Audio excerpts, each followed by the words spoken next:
En el anterior programa de Protagonistas de lo Insólito mantuvimos una larga conversación con Manuel Carballal.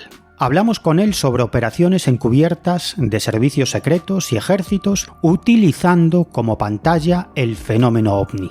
En esta ocasión continuamos en la misma línea pero con otro protagonista. Se trata del investigador Carlos Ollés, que ya estuvo en otra ocasión en nuestro programa, en Protagonistas de lo Insólito. Pero lo que poca gente sabe es que Carlos Ollés perteneció a un grupo de operaciones especiales del Ejército Español y que esa circunstancia le dio acceso a una serie de informaciones interesantísimas que desvela para nosotros y para todos vosotros en Protagonistas de lo Insólito. Hemos titulado este programa OVNIs, operaciones de falsa bandera en España, porque como consecuencia de la pertenencia de nuestro protagonista a este grupo de operaciones especiales, obtuvo datos muy reveladores sobre las llamadas maniobras del pánico. Esas maniobras del pánico las lleva a cabo el ejército español y también todos los demás ejércitos del mundo. Y esas maniobras del pánico emplean en muchas ocasiones la mascarada OVNI o elementos propios de los fenómenos paranormales o las apariciones fantasmales, creando un entorno ficticio con el uso de determinadas tecnologías para generar el miedo y el terror en los militares. ¿Pero por qué se hace esto? Pues nos lo cuenta el bueno de Carlos Ollés, que también se centra en varios casos de supuestas abducciones extraterrestres que tuvo la oportunidad de investigar y que apuntan a operaciones encubiertas muy de nuestro mundo. Así que bienvenidas, bienvenidos a Protagonistas de lo Insólito. Continuamos inmersos en la zona más oscura del asunto OVNI. Y antes de ir con nuestro protagonista, con Carlos Ollés, toca saludar a nuestro hombre tranquilo, al director de Ediciones Sidonia, Carlos Gabriel Fernández, que ya nos está escuchando, como siempre, desde tierras gallegas. ¿Qué tal, Carlos? ¿Cómo vamos? Muy bien, aquí disfrutando de días espectaculares aquí en Galicia. De esos que no abundan, ya saben. En verano sí, en verano está muy, muy bien siempre. Bueno, lo hemos dicho alguna vez, eso es un mito, porque Carlos, tú vives en California, es decir, en el sur de Galicia, y además dentro de poco nos vamos a ver, así que vamos a disfrutar de este clima con Protagonistas de lo Insólito. Y vamos ya al lío, porque tú, Carlos, hace muy pocos días viajaste a Zaragoza para entrevistar a Carlos Ollés, que es un investigador que ya ha participado en algún programa de Protagonistas de lo Insólito.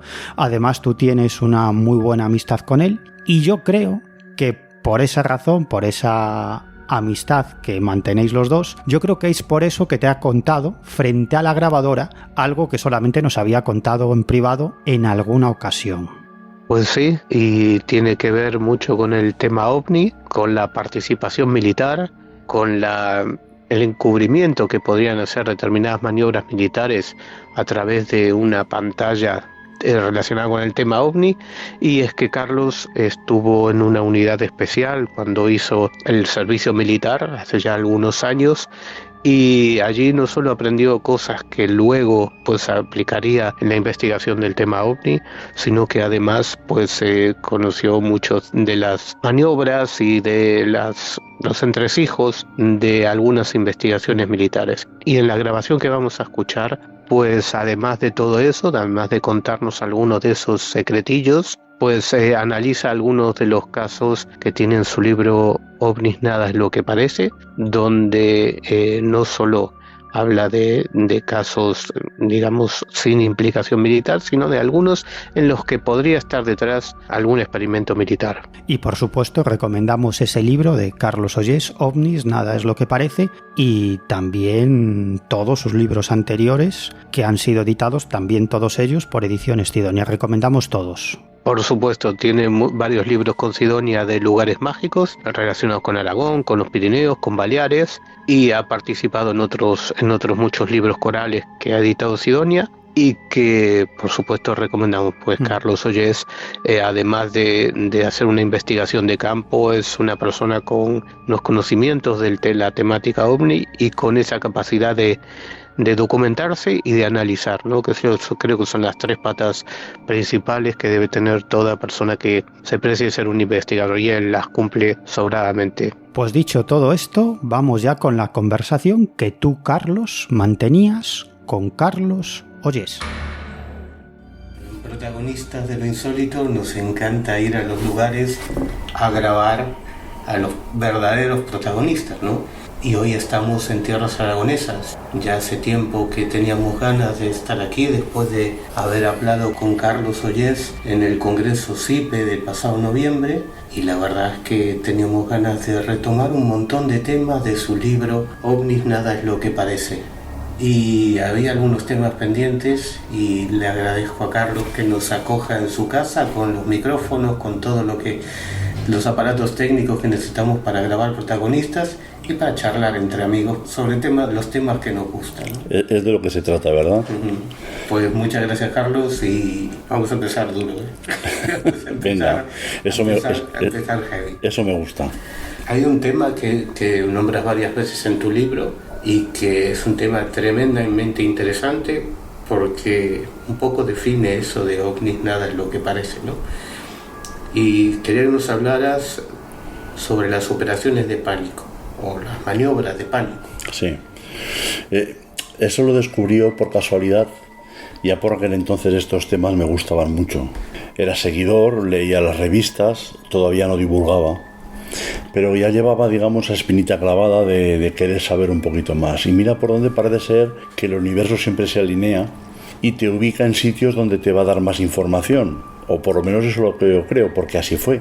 En el acuartelamiento que yo estuve mientras hacía el servicio de armas, nos daban instrucción militar por la noche, teoría militar, ¿vale? Así se llamaba. Y allí, pues uno de los sargentos nos habló de un tema que a mí me llamó muchísimo la atención y que luego he podido aplicar a muchos casos de la ufología. Él le llamaba maniobras de pánico. Y las maniobras de pánico, así a grosso modo, venían a decir que era una especie de pruebas de alto estrés que se hacían a la soldadesca para ver de qué forma, digamos, pues ellos respondían, ¿no?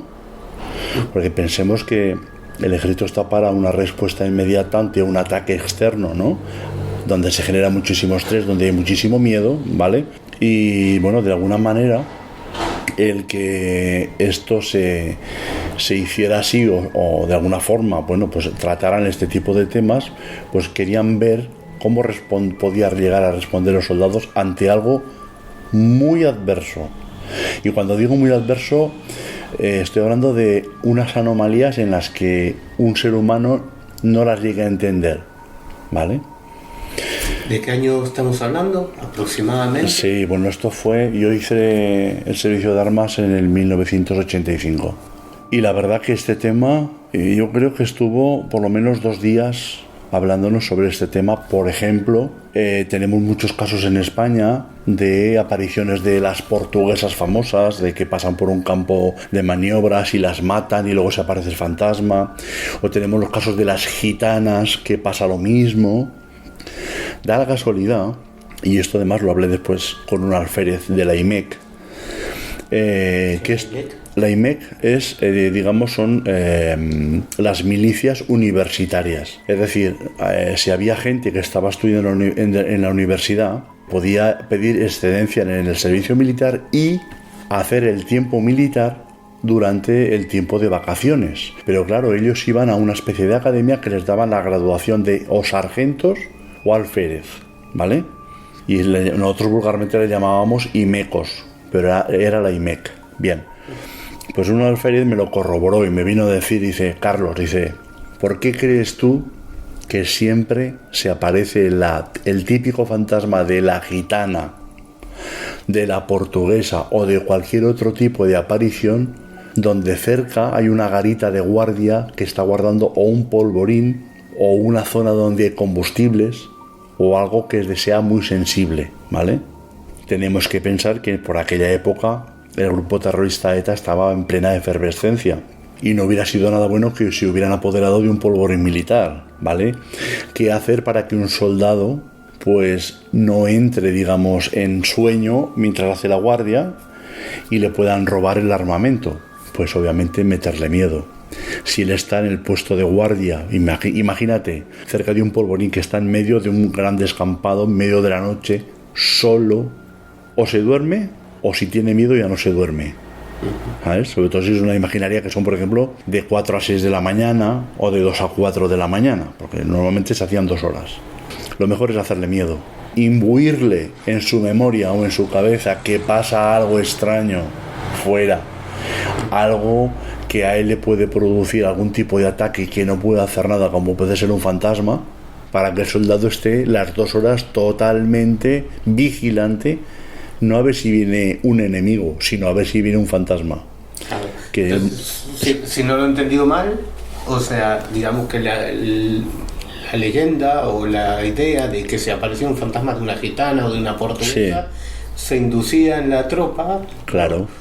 Para mantener la atención y que vigilaran correctamente zonas sensibles. Correcto, es así. Es más, yo te lo puedo decir porque yo durante mi servicio de armas hice muchísimas maniobras y me recorrí prácticamente toda la geografía española, ¿vale? A distintos campos militares de maniobras, y en todos, qué casualidad estaba esa leyenda. Si no, ya te digo, una gitana, la portuguesa si estaba cerca de Portugal, o algún tipo de entidad extraña que se aparecía. Qué casualidad, y casualmente siempre en los sitios donde era importante que se vigilara. Y claro, como ya digo, me lo corroboró este alférez. Dices en tu libro que obviamente esto no es algo español, sino que este tipo de acciones de generar el pánico, de digamos, sí, crear historias interesadas, pues se usa mucho, y incluso Jacques Vallée lo menciona. Lo menciona, sí. Jacques Vallée, en uno de sus libros, habla del proyecto Pánico y habla exactamente lo mismo que estoy diciendo yo, pero benditos libros en el que el propio Jacques Vallée reconocía y hablaba de este proyecto y otros proyectos, ¿vale? Digamos, de programación mental en la gente. Y qué mejor que programar soldados, porque el soldado, como ya sabes, pertenece a un tipo de ordenamiento que no es el jurídico normal que tenemos el resto de personas, por ejemplo aquí en España, ¿no? Sino que al ser un régimen militar, si aconteciese algo durante ese tipo de pruebas de estos proyectos, alguna muerte, algo, no sé, pues algún accidente grave, entraría dentro de lo que es el ámbito de jurisdicción militar, con un juez militar, abogados militares, policía militar, toda una investigación militar en la que ni la Guardia Civil ni la policía podrían hacer nada, ¿vale? Todo se come en casa, todo queda dentro, ¿de acuerdo? Bien, una cosa, me contestas si quieres o hasta donde quieras. Vale. ¿Tú hiciste el servicio militar como lo podría haber hecho cualquiera, o era algún cuerpo especial donde te enseñaran estas cosas? Era un poco más especial, vamos a dejarlo hasta ahí puedo hablar. Sí, era un poquito más especial. De hecho, esto normalmente a la soldadesca normal no se le cuenta, porque yo, por ejemplo, algunas cosas yo no tenía por qué hacer guardias. El que esté en el mundo militar sabrá por qué es. Muy bien, pues lo dejamos ahí. Muy bien, luego hay otras cosas que quería hablar contigo. Claro, estamos hablando de que, bueno, puede ser hasta algo casi inocente, decir, pues le infundimos una leyenda para bueno, que los soldados estén más atentos. Pero hay otras situaciones y algunos casos que relacionamos con ovnis dentro de cuarteles militares, casos por ahí que no son conocidos o que son poco conocidos. Ya te pediré que cuentes alguno. Digamos que los propios militares pueden llegar a hacer experimentos dentro de su propio cuartel para testear, digamos, el comportamiento humano, el comportamiento de sus soldados, incluso atreviéndose a usar el tema ovni de fondo. Es la mejor pantalla. Usar la pantalla ovni para hacer este tipo de experimentación con los soldados es lo mejor que se puede hacer, porque no se puede coger por ningún lado y sin embargo han hecho la experimentación. Sí hay. Yo te puedo hablar de lo que creo que ha pasado en algunos sitios, porque obviamente yo no he estado, pero a mí me dan todas las claves de que eso está generado. Y generado precisamente por este tipo de proyecto Pánico. Podemos hablar, si te parece un poquito y pasando por encima, de lo que aconteció en Talavera la Real, ¿vale? ¿Te parece? Bien, sí. Bueno, yo te puedo sacar aquí algunas cosas que a mí me chirrían bastante. Me chirrían, por ejemplo, bastante cómo es que cuando ven aquella supuesta figura, descargan varios cargadores de las Z45 que llevaban, que son bastantes tiros, y no se encuentra ningún casquillo. Y en el muro que había detrás y en los árboles que había detrás no hay ningún agujero. Eso a mí como militar me está diciendo que la munición era de fogueo. ¿Por qué nos dice el señor Trejo, y no le estoy quitando la verdad de su boca, que a él, digamos, le pasa una bala rozando la cabeza? Se le lleva hasta la gorra, creo recordar. Pues si el soldado que tenía detrás le dispara con bala de fogueo, solamente el fogueo de la bala le quita la gorra de la cabeza, pues tiene mucha potencia.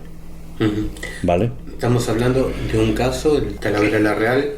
Los oyentes protagonistas pueden escuchar una entrevista que le hicimos a Trejo, además amplia, muy completa, me gustó, y detallada sobre el caso, donde pueden recrear esto que estamos hablando, ¿no? Es decir, hay una serie de soldados implicados, hay un tiroteo a un humanoide.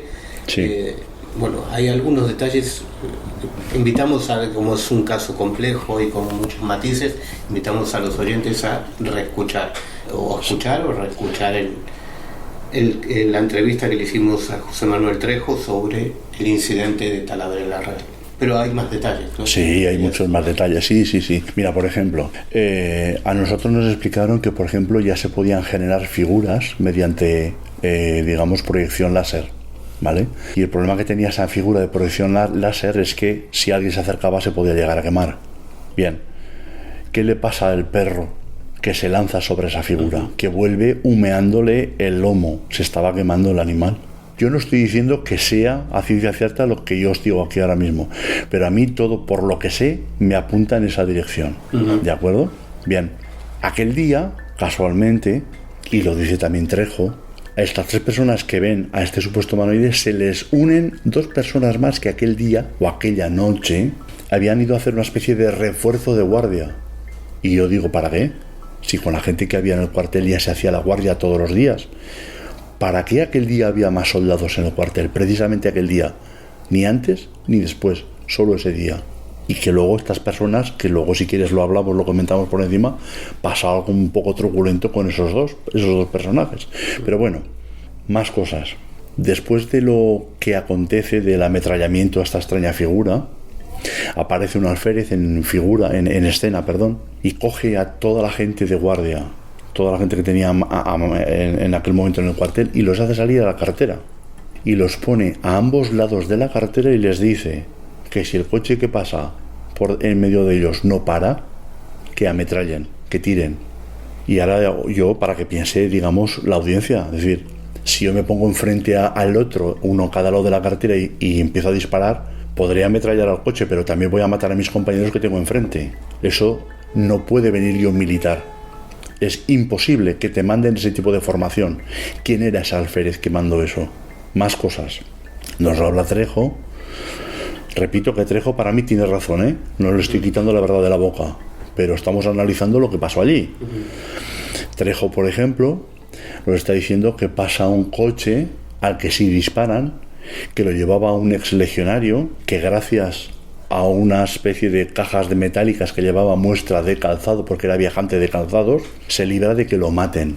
Bueno, yo quiero decir, porque he usado esas armas, que si un CEDME te dispara un coche a escasos metros, como podía ser ese caso, pasa el coche de punta a punta con la caja de metal y la persona que va dentro, porque tiene muchísima potencia de tiro. Es decir, que lo hubieran matado. Lo hubieran matado seguro. Y más, imagínate, no sé cuántos soldados habrían fuera, pero imagínate que son 8 soldados disparando todos al coche, no queda nadie dentro de ese coche vivo. Porque la fuerza del fuego que tiene, o la potencia de fuego, mejor dicho, que tiene el CEDME C o CEDME B también, que había en aquella época, es impresionante. Hay que pensar que la munición que empleaba ese tipo de fusil, su fusil de asalto, era el mismo que se empleaban para las ametralladoras semipesadas MG, ¿vale? Que se montaban en tanques o en tanquetas. O sea, tenían una potencia de tiro, la bala, la munición, impresionante. Entonces, aquí hay muchas incongruencias. Repito, y quiero dejar muy claro, la verdad de Trejo para mí es cierta, pero aquí hay que dejar las cosas muy claras. Vuelvo otra vez dentro del recinto, porque no encuentran casquillos. Y no será que si han montado todo esto para ver cómo responde la soldadesca, mientras se llevan a toda la gente del cuartel fuera en la carretera y los forman a ambos lados de la carretera y les mandan a hacer aquello con la tensión que conlleva eso, porque los soldados estarían llenos de miedo, así. Otros que no están controlados se pasean por la zona donde han habido los disparos a esa extraña figura y limpian todo el suelo de casquillos. De casquillos de munición de fogueo. Porque recordemos que ni los árboles ni el muro que había detrás cerca llevaban impactos. ¿Vale? La lógica es aplastante. Yo si tiro de un arma, sale la bala lo que va a hacer va a ser impactar en un árbol o en el muro. Y se va a ver, pero no se ve. Luego la lógica, como militar, es que ahí no ha habido ningún disparo. Ha habido fogueo, pero disparo real no ha habido. Esa es mi apreciación desde fuera. Entonces, resumiendo, ¿cuál fue la intención de todo de lo que pasó esa noche? Yo lo tengo muy claro. Para mí probaron a los soldados. No es el único cuartel que lo han hecho. En España ha habido más casos, ¿vale? Bueno, lo han hecho hasta incluso a pruebas a civiles dentro de cuarteles militares. Tengo un caso recogido aquí en Zaragoza, en la base aérea de Zaragoza, en la que hay una empresa externa de la base que está clorando las piscinas de la base aérea para que los militares se bañen, ya era verano, en la que la persona, el oficial que está allí, oficial me refiero al trabajador, ¿vale? Que no era militar, no era de la base, era una empresa privada, está haciendo, digamos, las pruebas del cloro, tiene que ir cada X tiempo a testar cómo está, ¿vale? Para que al día siguiente se lo hagan, pues se puedan bañar. Eso lo hacía de noche. Me describe que cuando está pasando por uno de los barracones y va a hacer el siguiente test a la piscina, descubre un grupo de soldados dentro de ese barracón que no tenía paredes, solamente tenía tejado, en los que dice, iban todos vestidos de militares, pero no eran humanos, no eran seres humanos, ¿vale? No me lo sabe describir, pero él me dice que no son humanos y vestían trajes militares. Están haciendo pruebas con la gente, están haciendo ver cómo responden, ¿vale? Resumiendo el caso de Talavera. Sí. Según la hipótesis que planteas, que sí, lo describes también en el libro. Sí, claro. Es que hay una proyección holográfica, sí, de un humanoide. Afecta al perro. Sí. Los soldados implicados llevaban en realidad, sin saberlo, munición de fogueo. Claro. Y luego, claro, tanto en los disparos al humanoide como el tiroteo que hubo después digamos, en la carretera. En la carretera, en la parte exterior, sí. Fuera. Eso basando en el relato que hace José Manuel Trejo, ¿no? Correcto, sí. Sí. Y quiero dejar muy claro que no quiero desmentir a Trejo. Me parece que él lo que cuenta es lo que vio y lo que vivió, pero yo lo he visto desde otro prisma porque tengo otra información. ¿Vale? Y claro, ya no soy militar y lo puedo exponer perfectamente, no tengo ningún tipo de problema, ¿vale? Entonces, y es que además, si los oyentes simplemente piensan un poco sobre lo que estamos hablando, lo que estoy diciendo tiene muchísimo sentido. Yo no es que no crea en los ovnis y en los extraterrestres, precisamente creo y mucho, pero lo que sí que tengo muy claro y es una cosa que me cabrea bastante, que empleen la careta ovni para engañarnos, y eso no me gusta en absoluto, ¿sabes? Por eso de alguna manera me vi un poco obligado en el libro Ovnis nada es lo que parece, que el título le viene ni que pintado, exponer este tipo de casos. Yo creo que es importante para que la gente piense. Te voy a preguntar por otro caso que también recoges en el libro, pero aquí lo tendrás que contar primero. Vale. ¿Qué ocurrió? Ocurrió en el cuartel de Jaca. Ajá. En los años 70. Bueno. Este es el caso de Gabriel, que estaba haciendo el servicio militar en el acuartelamiento de la Victoria, Jaca, capital. Era cabo primero. Y el acuartelamiento de la Victoria lo que hacía era abastecer a otros cuarteles de la zona en guardias, porque es el más grande, es el que está saliendo al norte de la ciudad. Y en este caso concretamente Gabriel, como suboficial, tenía que ser responsable de las guardias, por ejemplo, de la ciudadela de Jaca. En la ciudadela de Jaca solamente estaba, digamos, residiendo dentro el coronel de la plaza, una compañía de telecomunicaciones y alguna otra compañía de servicios de la propia ciudadela. Esos servicios estaban simplemente pues para la gente que entraba a las visitas de la ciudadela, ¿vale? Vigilar que no hicieran fotos y cosas así, punto. Aquel día, el día de autos, vamos a llamarlo así, se encuentra que muchos compañeros del acuartelamiento de la Victoria, bueno, muchos, creo que son 2 o 3, le dicen que si no había subido nunca a la muralla de la ciudadela.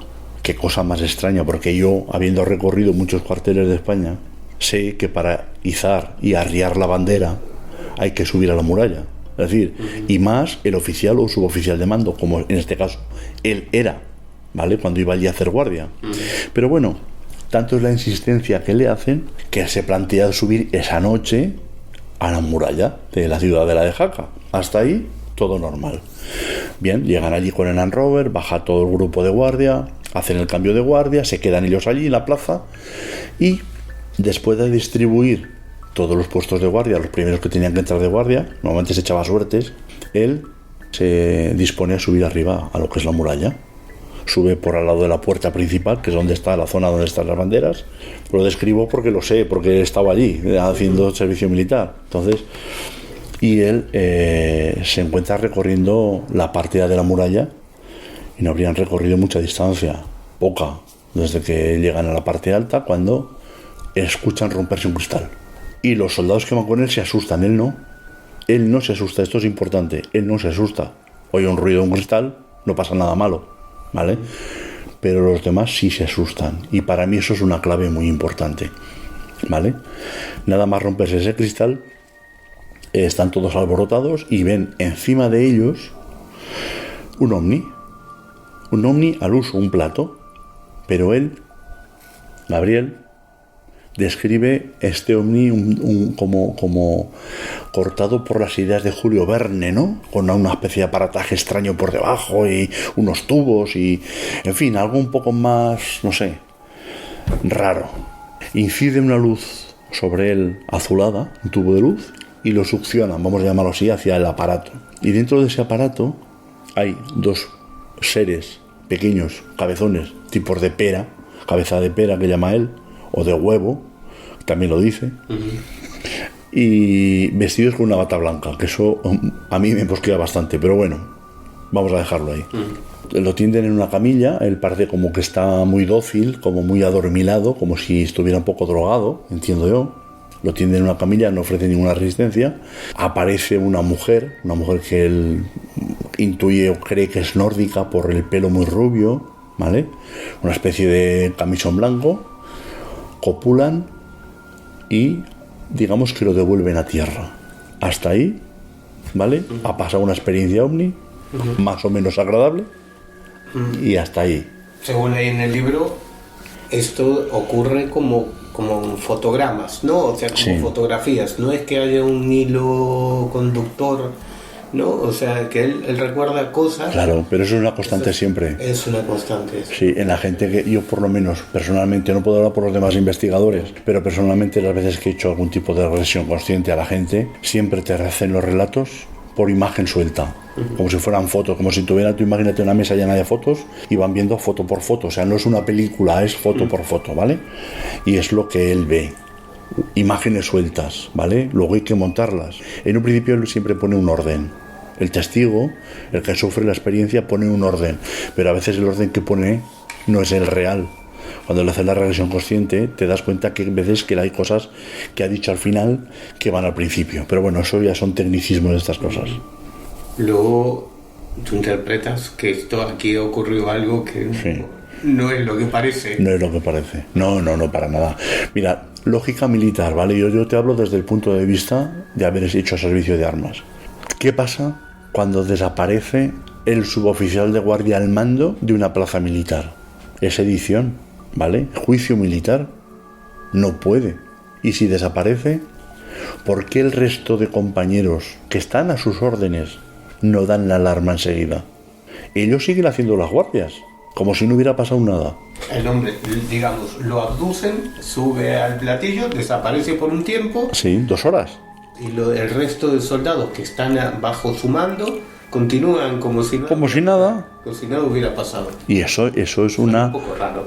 Yo que no hice la mili, pues claro, a mí me suena raro. Es una somera incongruencia dentro de lo que son, bueno, pues el régimen militar. No se puede hacer. Que lo tengamos claro, desaparece tu oficial, el responsable del puesto de guardia, o sea, el responsable máximo.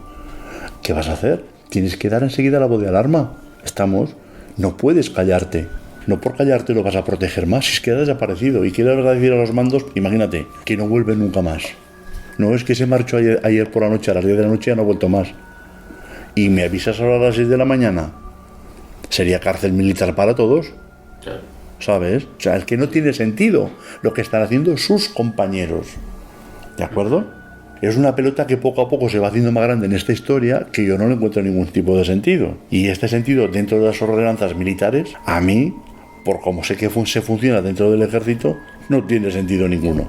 Entonces, reconstruyamos esta historia. Bueno, mira, a título personal, esta historia, vamos a poner un símil que es calcado. Nos acordaremos todos del caso de Vilas Boas en Minas Gerais, Brasil, ¿vale? A mediados del siglo pasado, ¿de acuerdo? Donde el agricultor, este agricultor, es raptado por un ovni, por unos dos tipos pequeñitos, cabezones, qué casualidad. Lo meten en un ovni que él dibuja, y si ves el dibujo, también tiene debajo como protuberancias raras, tubos. Está describiendo lo mismo. Que copula con una mujer rubia, ¿vale? Y que luego lo sueltan. ¿De acuerdo?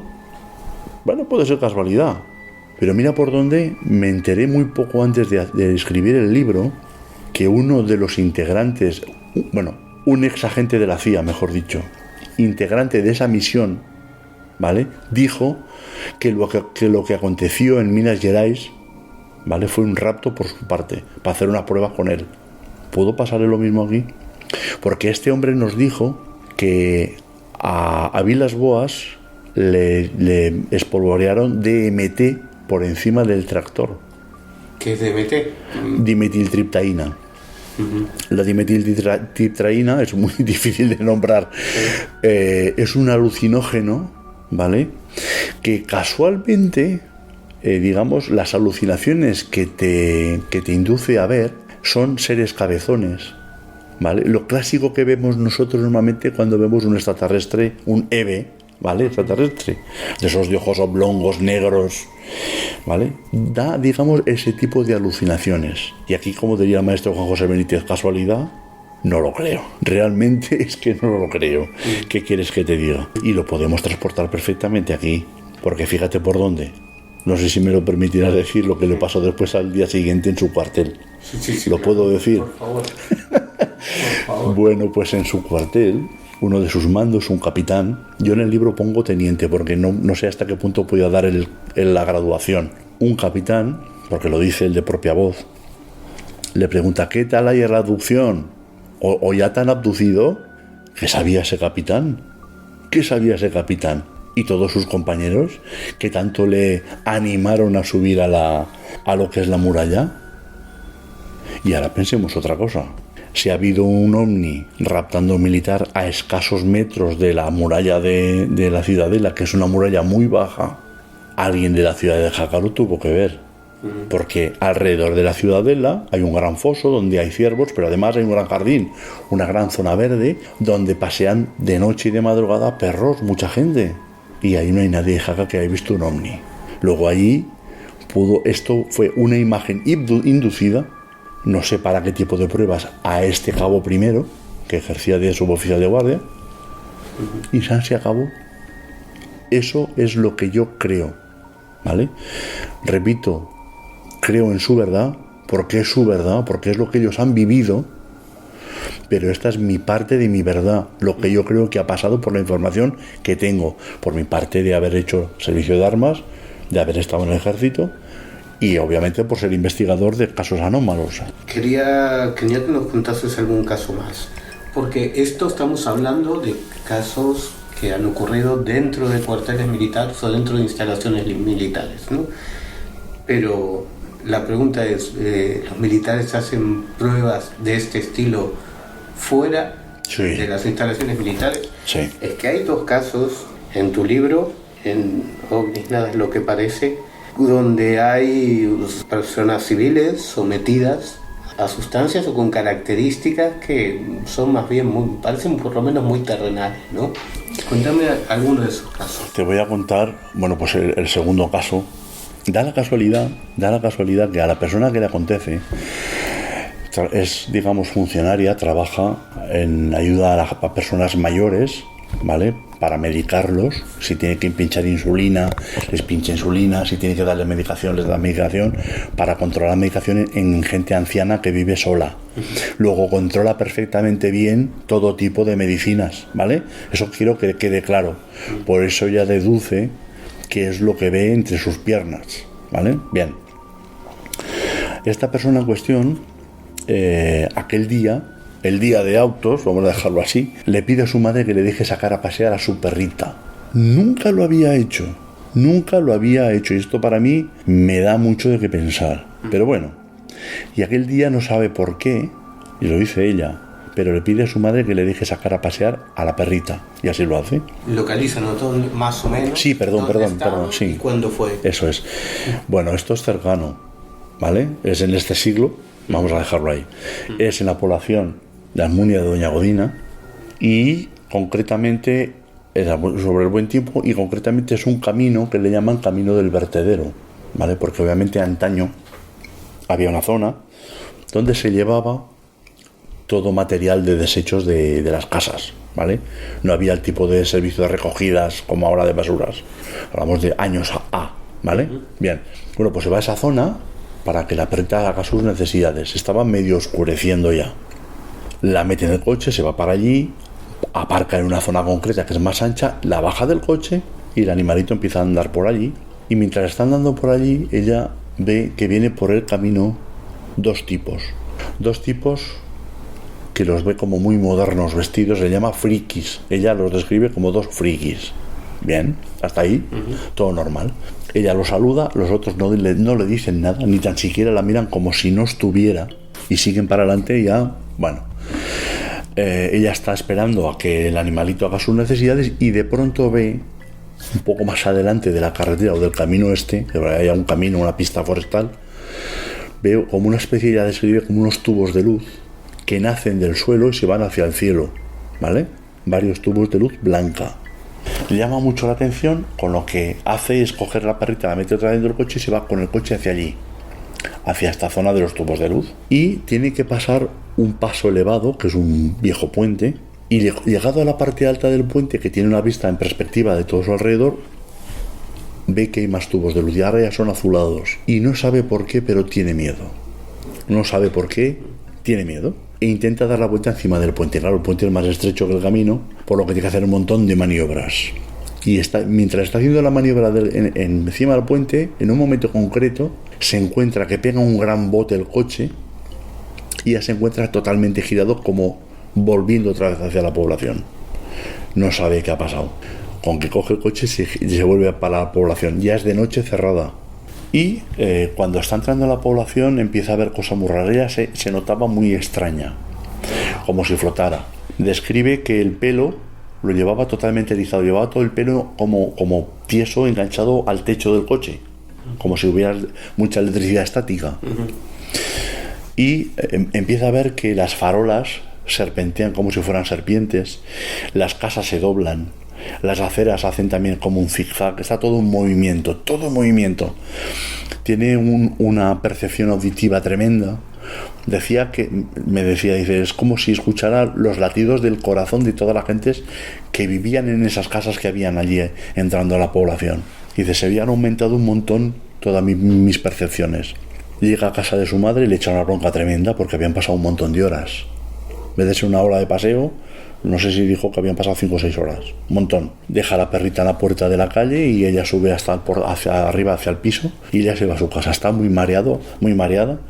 Y hasta que llega a su casa se sigue produciendo todo el efecto de movimiento de farolas, casas, todo. Llega a su casa, aparca como puede el coche, se sube y se ducha. Y en la ducha se da cuenta, primero ella no se reconoce en el espejo. Y una segunda cuestión que le llama mucho la atención a ella es que llevaba su sexo todo pintado en amarillo, que ella reconoce como yodo, porque el yodo, si es reciente y lo mojas, se te queda, por ejemplo, en la mano si pasas por encima del yodo. Y es lo que le pasó a ella, lo reconoció enseguida. Claro, eso a mí me explotó la cabeza. Y digo, ¿qué extraterrestres que supuestamente me vienen del otro lado de la galaxia, ¿vale?, me curan con yodo?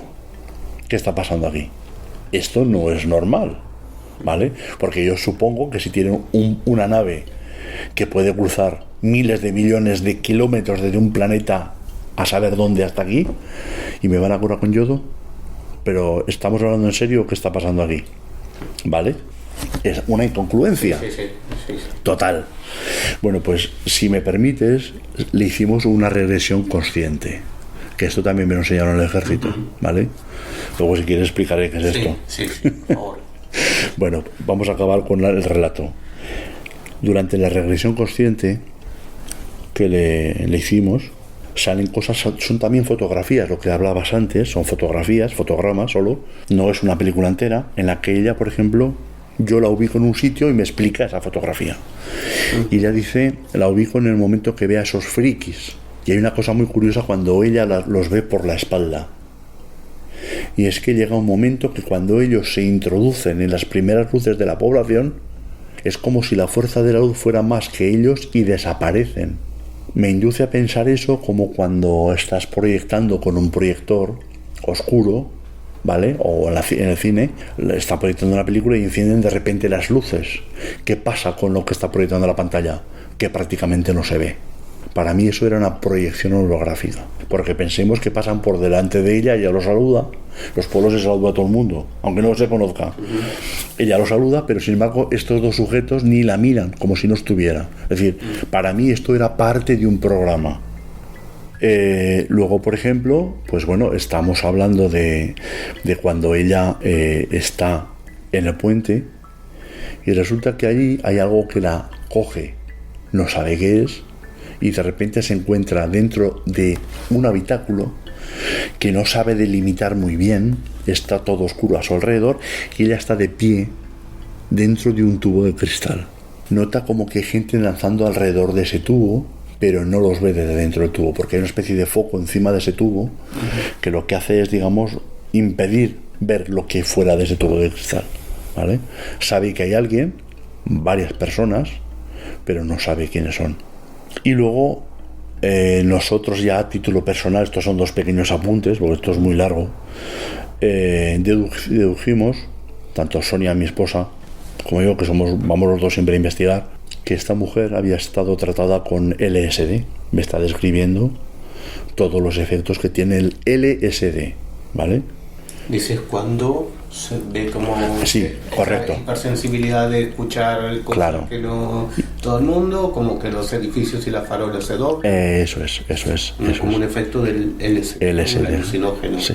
Hemos resumido mucho, o sea, esto tiene muchísimas aristas, ¿vale?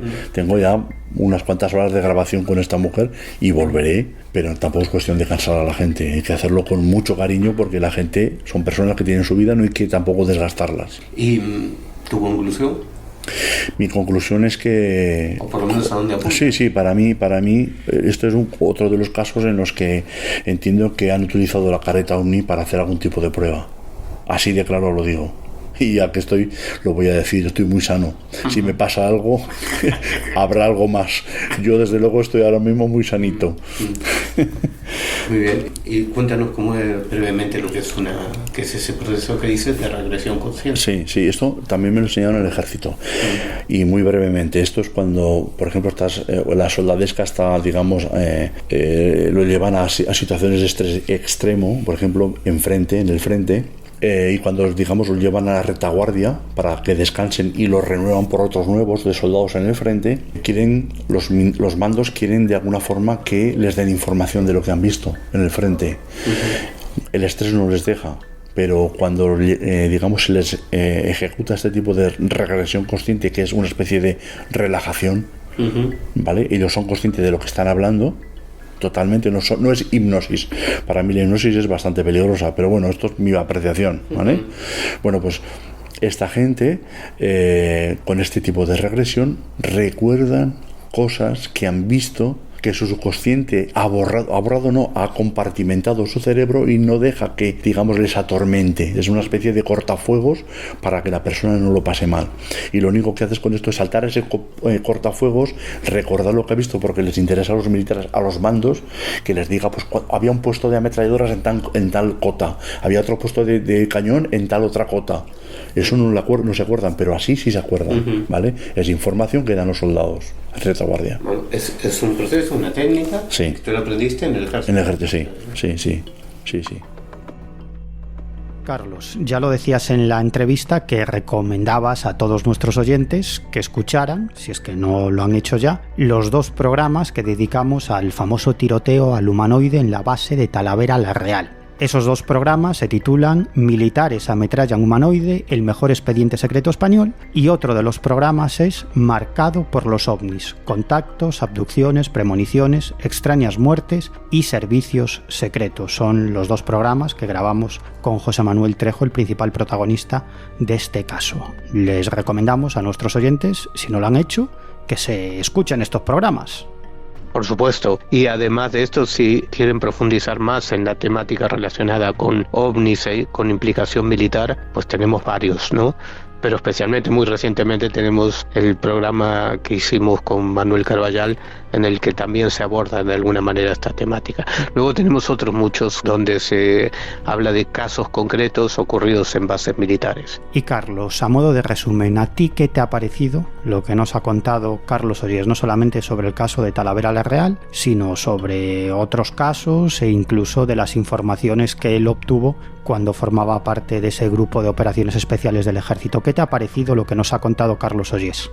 Pues me parece que es un punto de vista que hay que tener muy en cuenta, ¿no? Ya lo decía el propio Carlos y lo hemos comentado muchas veces, no quiere decir que todos los casos OVNI tengan relación con, digamos, investigaciones o manipulaciones relacionadas con los militares, sino que es uno de las muchas aristas que tiene el fenómeno OVNI, de los muchos puntos de vista desde que debemos abordar cualquier investigación, y yo creo que esta entrevista es tremendamente enriquecedora para incluir ese punto de vista también a la hora de valorar un caso relacionado con los ovnis, ¿no?